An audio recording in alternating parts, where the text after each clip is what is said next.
Kaleshwaram project అవకతవకలపై CBI చేత దర్యాప్తు చేయించాలని తెలంగాణ ప్రభుత్వం నిర్ణయం తీసుకుంది. ఈ కేసును సీబీఐకి అప్పగించాలని తెలంగాణ శాసనసభ ఏకగ్రీవ తీర్మానం చేసింది. దోచుకున్న వారిని శిక్షించేందుకు సీబీఐ విచారణ జరగాల్సిందే అన్నారు సీఎం రేవంత్. ఒక భారత ప్రధానమంత్రిని కలిస్తే వచ్చిన తప్పేంది అధ్యక్ష? నేను కలవడం వల్ల 26,540 కోట్ల రూపాయలని డెట్ రీస్ట్రక్చర్ చేపించిన 11.90 రేట్ ఇంట్రెస్ట్కు చంద్రశేఖరరావు తెస్తే 7.25% తగ్గించి 14 సంవత్సరాలతో కట్టాల్సిన అప్పును 30 సంవత్సరాలకు పొడిగించి ఇవాళ నేను ఈ డెట్ రీస్ట్రక్చర్ 26,000 కోట్లు చేస్తేనే సంవత్సరానికి నాకు 4,000 కోట్ల రూపాయలు ఆదా అవుతున్నాయి అధ్యక్ష. ప్రతి నెల 1,000 కోట్ల రూపాయలు ఇక్కడ నువ్వు చేసిన దుర్మార్గం దురాగతం వల్ల అత్యధికంగా చెల్లిస్తున్న వాటిని తగ్గించుకుంటే ప్రతి నెల 1,000 కోట్ల రూపాయలు నేను సేవింగ్ చేయగలిగితే ఈ 1,000 కోట్ల రూపాయలు మా ఎస్సీ ఎస్టీ బీసీ మైనారిటీ పిల్లలకు రెసిడెన్షియల్ స్కూళ్ళ quality food, quality education, quality life ఇస్తే ఈరోజు చంద్రశేఖరరావు గారు, హరీష్ రావు గారు చేస్తున్న అరాచకాలను దుర్మార్గాలను ఈటల రాజేందర్ గారు చూసుకుంటూ కూర్చున్నాడు. ఎక్కడ కూడా ఆపే ప్రయత్నం చేయలేదు. ఆర్థిక మంత్రి కానీ ఈ నివేదికలు రాశారు అధ్యక్ష. ఒక్కొక్కరు ఏం చేసిరో, చంద్రశేఖరరావు ఏం చేసిండు, హరీష్ రావు ఏం చేసిండు, ఈటల రాజేందర్ ఏం చేయలేదు. వీళ్ళేమో దుర్మార్గాలు చేశారు, ఈయనను దుర్మార్గాలు ఆపలేదు. Pinaki Chandra Ghose section 8B and 8C కింద నోటీస్ ఇవ్వలేదు కాబట్టి ఇది కూడా కొట్టేయండి అని కోర్టుకు పోయారు.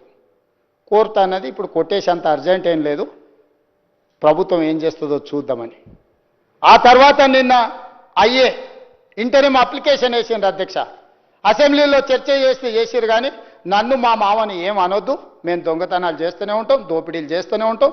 ఒక ఆయన ఎర్రవల్లిలో ఫామ్ హౌస్ 1000 ఎకరాల్లో కట్టుకుంటాడు, ఇంకొక ఆయన జన్వాడలో 25 ఎకరాలలో ఇంకొక ఆయన కట్టుకుంటాడు, ఒక ఆయన మోయినాబాద్లో కట్టుకుంటాడు, వాళ్ళ ఆడబిడ్డ శంకరపల్లిలో కట్టుకుంటుంది, సంతోష్రావు గారు ఇంకెక్కడో కట్టుకుంటారు. మీ పిల్లలకే ఎందుకు ఆ నైపుణ్యం ఉంది? మీ పిల్లలే ఎందుకు ఇంత వేగంగా 1,000 కోట్ల రూపాయలు సంపాదించిండ్రు? 100 ఎకరాల ఫామ్ హౌస్లు ఎక్కడి నుంచి వచ్చినాయి? భవనాలు ఎక్కడి నుంచి వచ్చినాయి? బంజారా హిల్స్లో ఆస్తులు ఎక్కడి నుంచి వచ్చినాయి? ఈరోజు ఈ కమిషన్ రిపోర్ట్ మీద ఎంక్వైరీ జరిగితే, ఇంతకుముందు పాల్వే హరీష్ బాబు గారు అడిగారు, మురళీధరరావు గారు ఆస్తి లేకపోతే సిఈ గారు ఆస్తి, ఈ గారు ఆస్తి 100 కోట్లు ఉంది, సిఈ గారు ఆస్తి 100 కోట్లు ఉంటే సీఎం గారు ఆస్తి ఎంత ఉందని వారు అడిగారు. ఆ ఎంతుంది తేల్చనికనే ఈరోజు విచారణ చేద్దామంటున్నాం అధ్యక్ష. కొలసనిక మా దగ్గర టేపు లేదు, తూకం వేయడానికి మా దగ్గర తూకాలు లేవు అధ్యక్ష. 2018-19లో పూర్తి చేసిన ప్రాజెక్ట్ 5 సంవత్సరాలలో వీళ్ళు 162 TMCలను లిఫ్ట్ చేసిండ్రు అధ్యక్ష, మొత్తం 5 సంవత్సరాల కాలానికి. అందులో 10-15% ఎవాపరేషన్ పోతే నికరంగా మిగిలింది 100 TMCలు ప్లస్.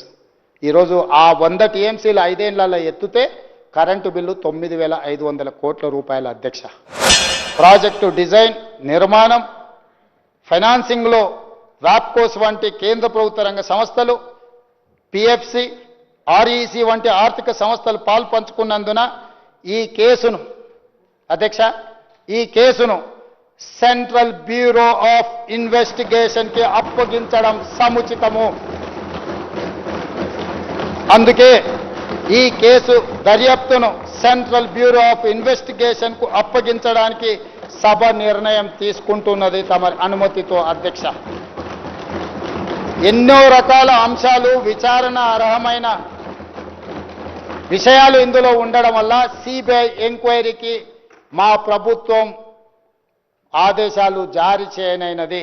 ఈ సభ దీన్ని ఏకగ్రీవంగా ఆమోదించి సిబిఐ ఎంక్వైరీలో ఊరు పేరు అంచనాలు మార్చి దోచుకున్న వాళ్ళందరినీ శిక్షించడానికి అవసరమైన నిజాయితీతో కూడుకున్న విచారణ జరగాలని ఆశిస్తూ తమరి దగ్గర సెలవు తీసుకుంటున్న అధ్యక్ష.